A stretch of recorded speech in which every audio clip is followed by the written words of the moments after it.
Servitude. Some hear that word and think of a multitude of things. Some think of it as a humble and honorable work.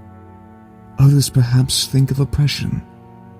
Some think of it as a means of justice, a punishment.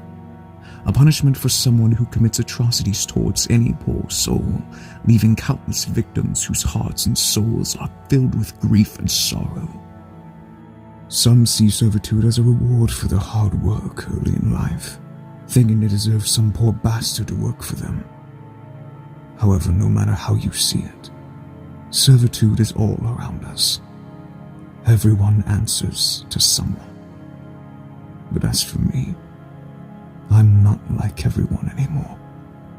The chains binding me are not owned by any mortal man, but by my own lusts originating from the blood coursing through my veins. Such desires of hunger I feel in my belly are not of any normal desires. Not that of meat, cheese, or of good wine, no. The wine I seek is of the finest of blood wines, the blood of a succulent human vein. Oh, how I abhorred and mocked anyone with the very desires of those I now share bondage with. The damn blood-sucking vile devils! Who could have made such a foul beast of nature? One that not only kills, but one that slowly dies from within themselves. How could I become the very evil I swore to eradicate? How could I, the greatest vampire slayer in the north, be reduced to this pale skin, fang-having, soul-snatching wrench?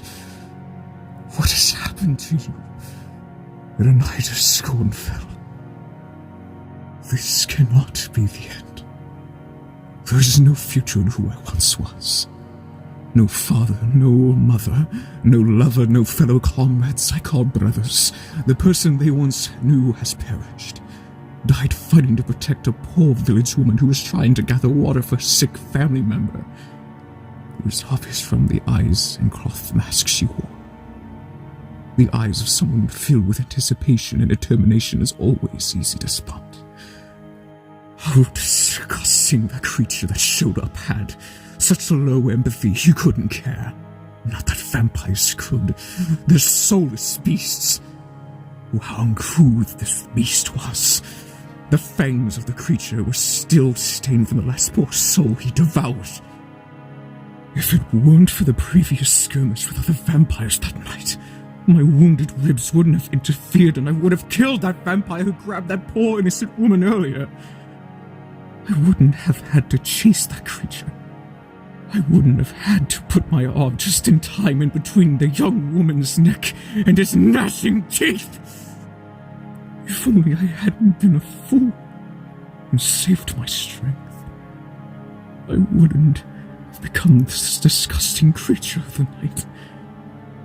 The only saving grace I have for my dying soul is that I did save that young woman. But that vampire got away.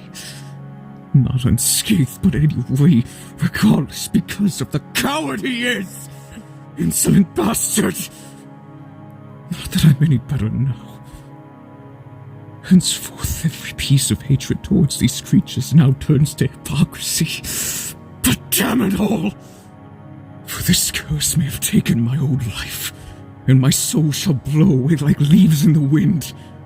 But as long as I have this burning wrath within my heart, no vampire is safe.